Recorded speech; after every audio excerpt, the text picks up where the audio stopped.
Hopefully, by this time, you have reviewed the Essential Strategies module. If you haven't, please do so. These essential strategies listed routines, wait time, prompt hierarchy, receptive communication, touch cues, and object cues are critical for this level, as well as the other intervention strategies specific to Level 4 that we're going to review. First, let's talk about the overarching goals for an individual who is in Level 4. First, you'd want to shape any unconventional gestures or signals to conventional gestures or signals. Next, you might be teaching conventional gestures across various communicative intents, those 4 categories that we looked at earlier of refuse, obtain, social, and information. Of course, you'd also be thinking about transitioning conventional gestures to symbols, perhaps concrete symbols at level 5, or abstract symbols at level 6, depending upon the needs of the individual. At this point, it's important to teach that one-to-one correspondence between the symbol and their reference. Of course, at this level, some individuals will need to be exposed to and learn the movement necessary to respond to access the symbols first, before communicative intent is taught. So, for example, if you have an individual who you suspect will be using scanning in the future, you would need to teach switch use, perhaps single switch or 2-switch scanning. Those might be skills that you would be focused on teaching at this point. Or if you have an individual who you believe may need eye gaze, you may be using object symbols on an E-tran and begin to associate those with the conventional gestures that the individual is producing. So you need to consider access at this point as well. There are some intervention principles to think about as well. That physical access to symbols that we just talked about, how the individual has to learn to either touch, look at, reach toward, point to, or perhaps use a switch or scanning. Also, intentional communicative acts are more likely to occur in the context of highly preferred activities, or when the individual is in close proximity to a communication partner who is very responsive. As symbols are introduced, remember to be responsive to all of the individual's gestures or signals. Also, remember to use speech when modeling, along with the individual's mode of expressive communication. That could be sign language or pictures or objects or concrete or abstract symbols.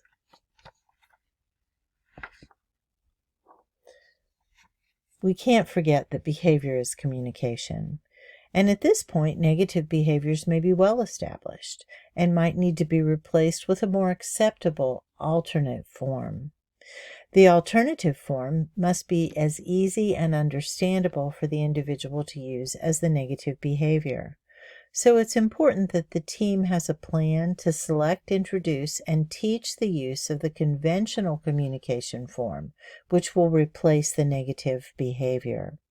Of course, you have to wisely choose the behaviors that you're going to respond to and reinforce. Often self-injurious behaviors get immediate attention, and so the communication partner will seek to stop those and inadvertently reinforce them. So it's important to have a plan in place so that all of the communication partners know what communication behaviors you hope to replace the negative behaviors with. Of course, it's also important to design instruction to promote progress. Think about modeling and expanding vocabulary. Also, think about the communication partners may need to be pairing those concrete or abstract symbols with the communication behavior, that conventional communication behavior, so that the individual will learn what those symbols mean, that they may become expressive later although at this point they're simply to enhance receptive language. And then think about using expectant delay or time delay. We often need to use wait time to allow the individual to have time to process. Consider increasing the number of communicative turns within an activity. So it's often the communication partner who has the greatest number of speaking turns. So try to provide more and more opportunities for the individual to have a turn within the communication interaction. You'll want to target absent and emerging communicative functions, and then generalize communicative behaviors to new partners and new environments.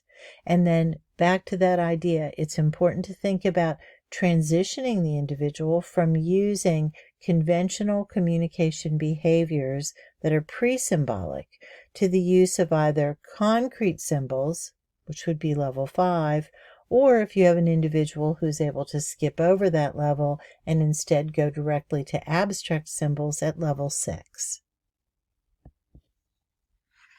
You may find the need for a signal dictionary so that everyone knows what the individual is going to be using for communication and what those signals are going to look like and how communication partners are to respond, and then to have an idea about what abstract or concrete symbols will be paired with that. The steps that you might go through to build a signal dictionary would be these.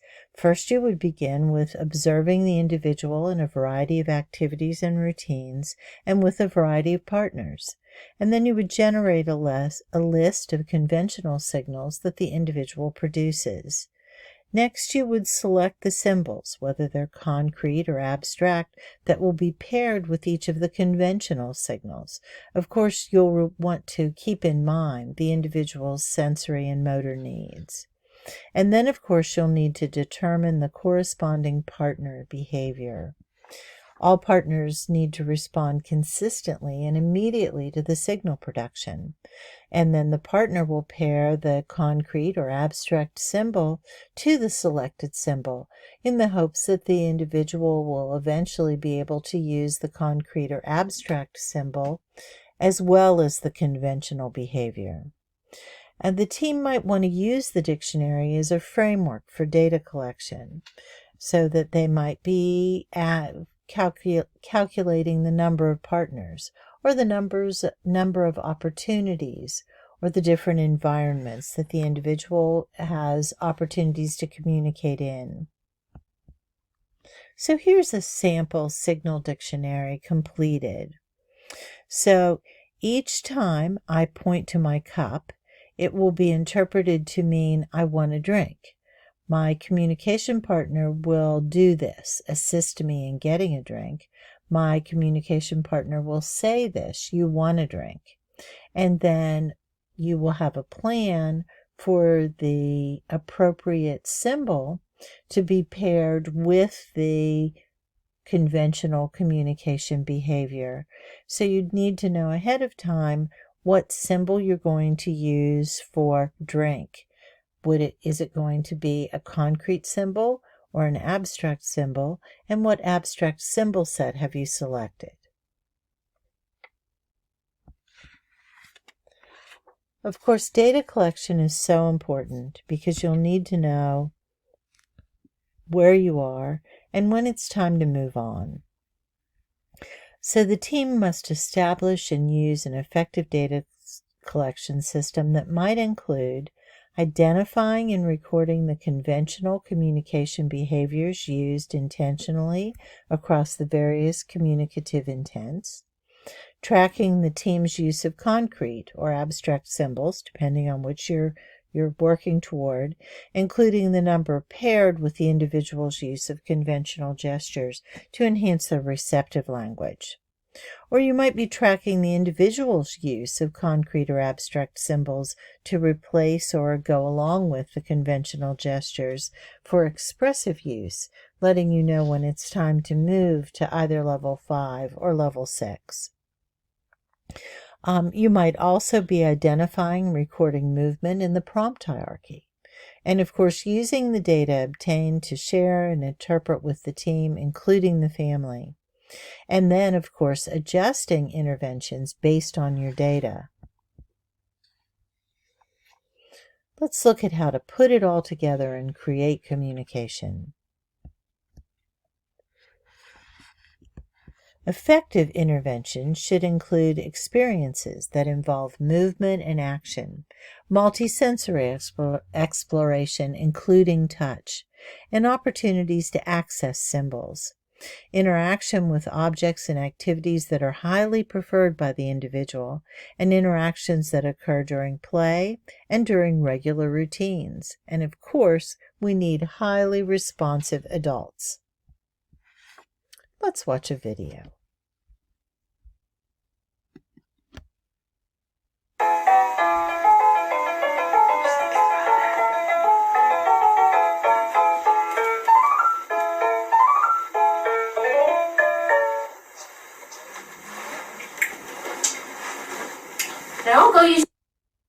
So in this video, we can see this young lady is enjoying music, and once the music ends, she moves toward her teacher and then points up at her teacher to indicate that she wants more music.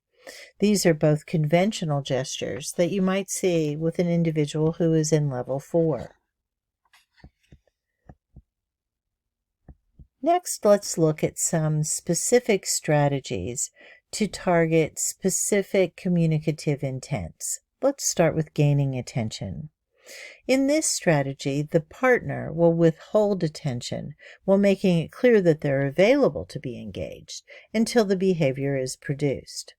The targeted behavior would be whatever conventional gesture it is that the individual is able to produce and that the team has identified as being the gesture for gaining attention. And that could be vocalizing, touching, tugging, or maybe using a switch. The partner's response would be just to give an enthusiastic response, including verbal and physical contact. And the outcome would be that with repeated experiences, the individual learns to produce the signal with the intent of gaining attention. You might also be working toward choice making. So first, let's talk about how to lay the foundation for choice-making activities. First of all, the individual must be familiar with the object or activity. For some individuals, this must be taught and interacted with in the natural environment. The team must determine how to present the choice of objects or activities. Will they be presented visually, or auditorily, or tactually? And then the team must determine this acceptable signal from the individual. Is it eye gaze, vocalization, touch, movement, smile? Of course, it's important for the team to optimize positioning, visual and auditory access, motor skills, and other supports such as assistive technology if it's being used. Stafford in 2005 developed a choice-making hierarchy, starting with preferred and disliked, then moving to preferred and neutral, and then preferred and preferred. In our resources, you will find documents on likes and dislikes, and also a reinforcer assessment. Both of these documents might help you in determining what activities or materials are preferred and highly motivating. Then let's look at an actual activity for making choices. So here the partner would hold up a choice of 2 or more items at the same time. They could be preferred, or you could be using the previously viewed hierarchy and start with a preferred and a disliked item. You might need to include scanning strategies if you anticipate that the individual will ultimately be using scanning, or you may be using eye gaze as your response, depending upon the individual's abilities. And then the individual's response would be to indicate the choice in some way.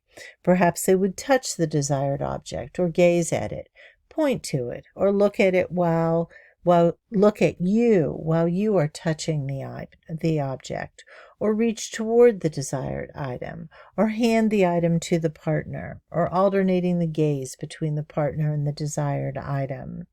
So there are lots of different ways to select the item, and you would need to know ahead of time what the individual's preferred method might be. And then the partner's response would be to allow the individual to interact with the chosen item or to participate in the chosen activity. And the outcome would be that the individual would obtain the selected object or the activity.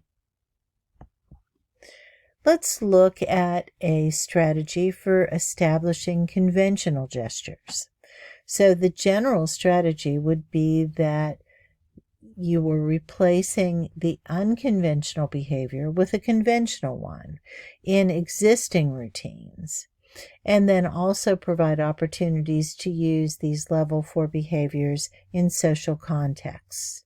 So in this case, we're assuming that the individual already uses intentional communication in regular routines, but we would want to provide new opportunities within these same routines.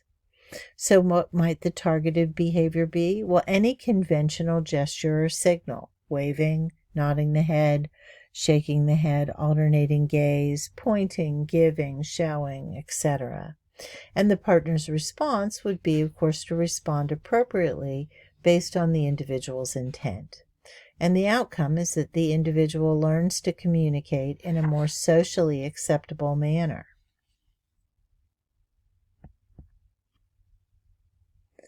This is a chart to give you an example of how communicative intents can be focused on during routines, and a chart like this might help you create goals. So we have in the left-hand column all the various routines of the day, and then in the middle column we have the intents that might be expressed within those routines. And then on the right-hand side we have the communicative behavior, some examples of how the individual might be communicating, what conventional communication gestures they might use for these particular intents while engaged in these routines. Having a chart like this will help you maintain consistency among communication partners. Of course, we always want to support receptive communication. We know that receptive communication begins with the partner modeling in the individual's preferred mode of communication. However, we also might be providing receptive communication through multiple forms. We might be using touch or object cues, and of course those are covered in the essential strategies module. Might be spoken language or sign language, whatever input mode we've decided was appropriate for the individual. But often multiple forms are needed to support the individual's comprehension. As we look at the development of receptive communication, at level 3, the individual is at the level of recognition, so they attend to the partner's communication and respond to their specific behaviors and intents. You may find that a cue dictionary is helpful to maintain consistency in responses among partners.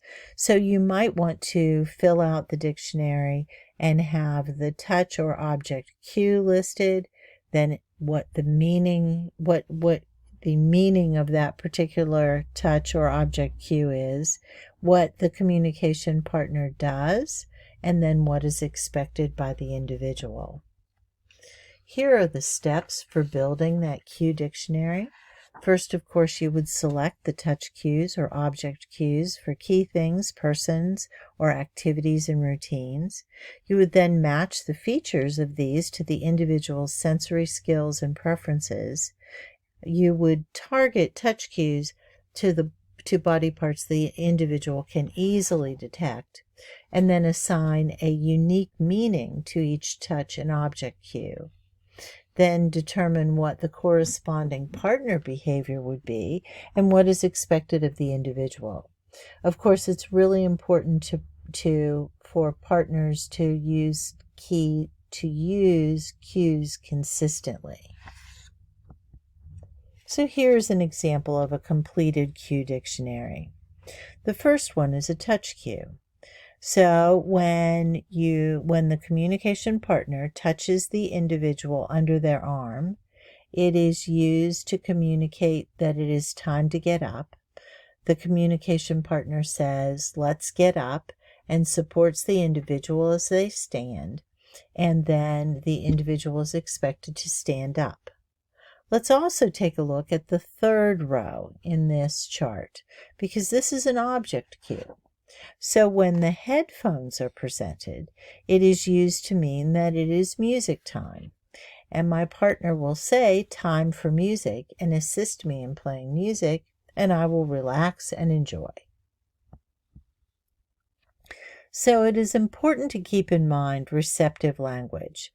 It's important that you talk with more than your mouth, and that doing that, so using touch cues, object cues, and then also the mode of communication as input that we're hoping to have as output in levels 5 or 6.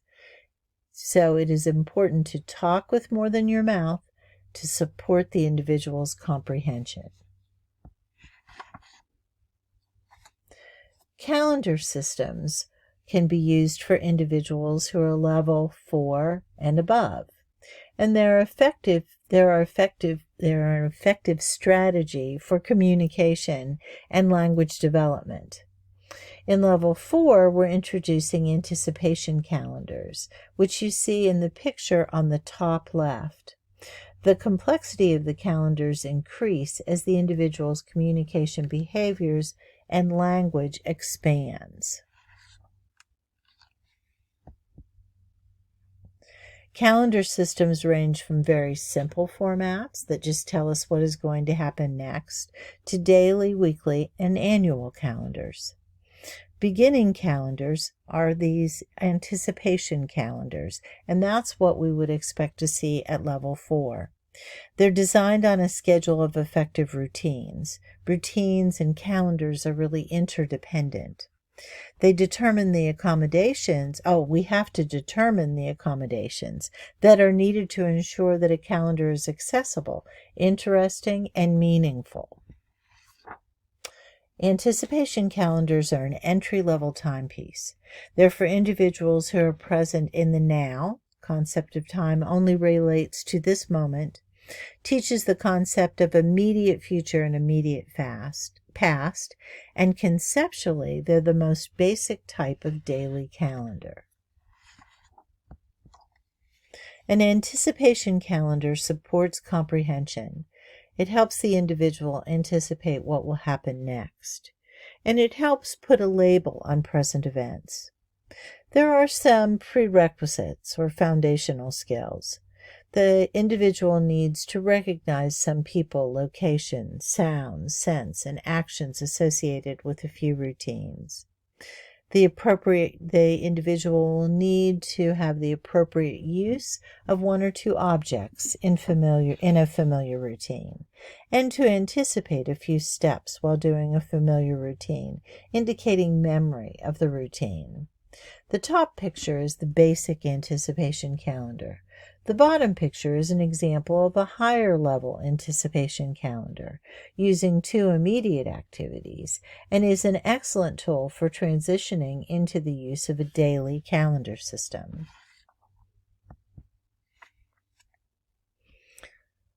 Let's look at the characteristics of an anticipation calendar. It must represent a specific time frame, immediate past and immediate future. There are 2 containers that are distinctly different from the individual's perspective. And as we said, the anticipation calendar is the entry-level calendar system, And if the individual doesn't seem to be ready for this, then the emphasis should be placed on developing participation in routines and then coming back to the anticipation calendar.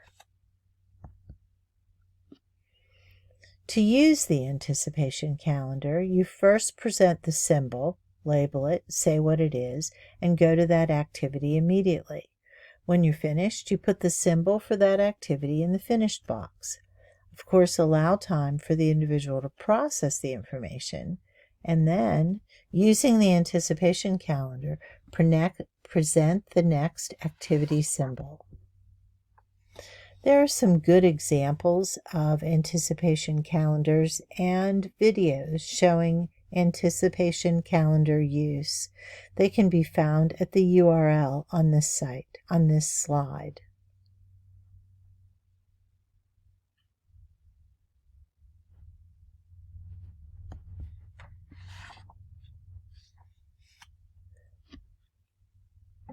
We touch on literacy here, but we don't go into great detail. But it's important to remember that exposure to books and printed materials is critical. Take into consideration any adaptations that need to be made to meet the individual's sensory and motor needs. Of course, the partners will need to model literacy throughout the day and encourage the individual to actively participate in literacy activities by supporting interactions with object cues and touch cues.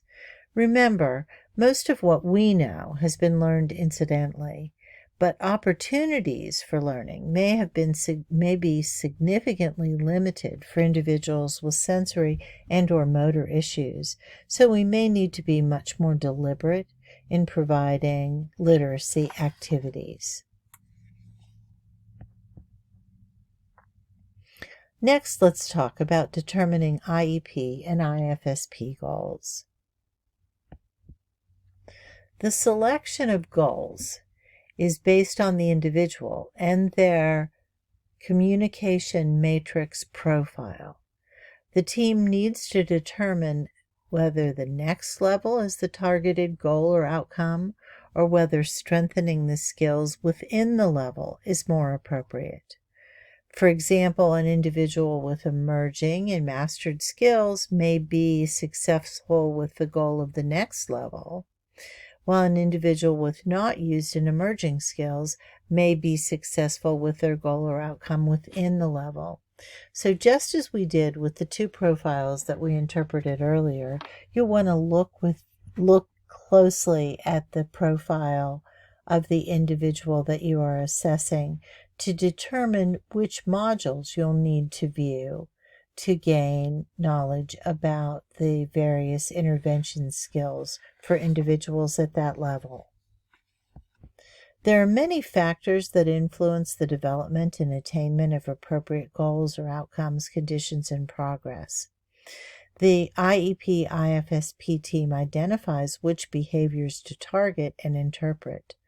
Of course, the communication matrix profile is your guide, but you'll want to keep in mind the various level 4 behaviors that the individual may be using, like body movements or early sounds, facial expressions, visual, simple gestures, and/or conventional gestures and vocalizations.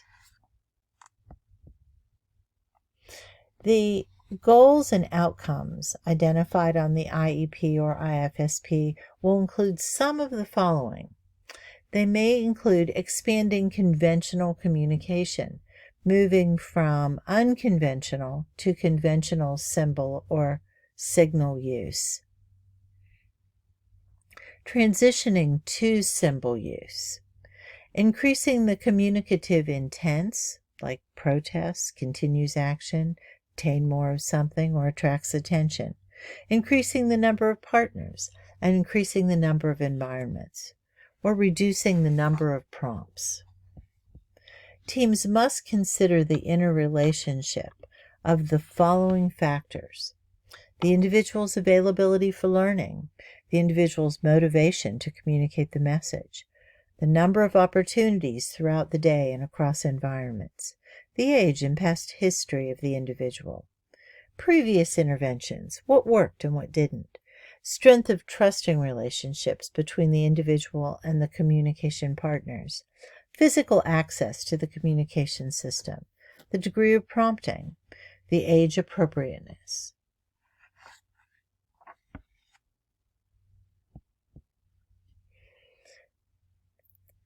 The folks at Design to Learn also have an IEP development guide. You might find this resource beneficial, and it can be found at the URL on this slide.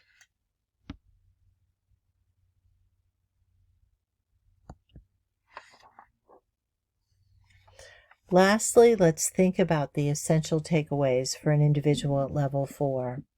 First, we have to remember that everyone communicates, and that a trusting relationship is a vital component of successful intervention. Remember to do with the individual, not to or for the individual, and follow the individual's lead. Look at their motivations and their interests.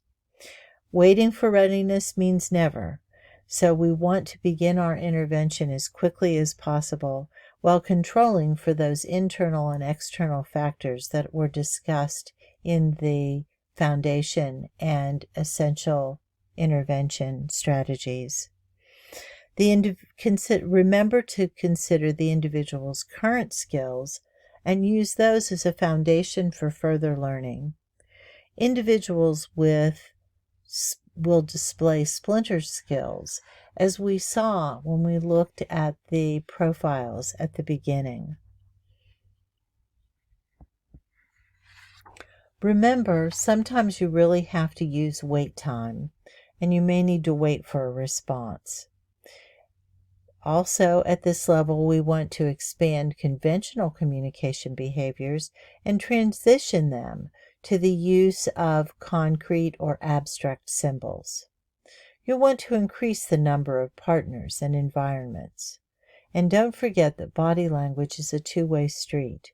Your body language, including touch, conveys meaning.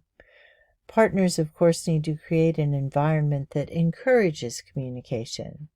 Of course, communication among team members is also critical, and don't forget the family. The greater the consistency, the greater the success.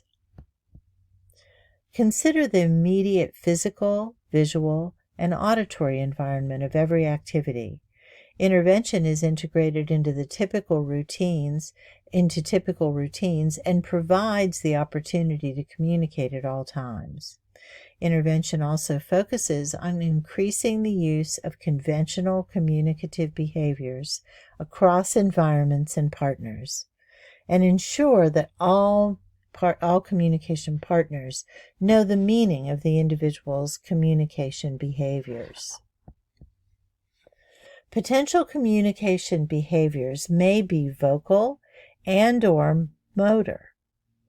The receptive communication mode may be different than the expressive, so you'll need to think about how the individual will receive information in every activity, and what the individual will do in every activity.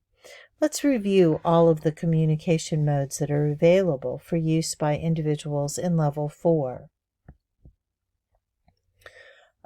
This chart takes the 9 communication behaviors, the broader categories, and divides them into a number of communication behaviors.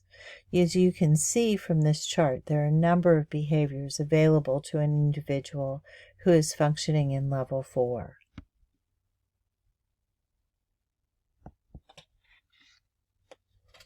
Of course, the team will need to develop a system for ongoing data collection that includes the communicative signals that the individual produces, the introduction of symbols, and the use of symbols, receptively or expressively or both, the opportunities for communication, the environments in which communication occurs, the partners with whom the individual communicates, and then, of course, there are formal evaluations For example, you may need to re-administer the communication matrix. And of course, all data will need to be shared, interpreted, and discussed with team members, including the impact on the individual's communication plan. Lastly, remember, in communication intervention, listen with your eyes and hands and heart to develop the individual's expressive skills, and talk with more than your mouth to develop the individual's receptive language skills.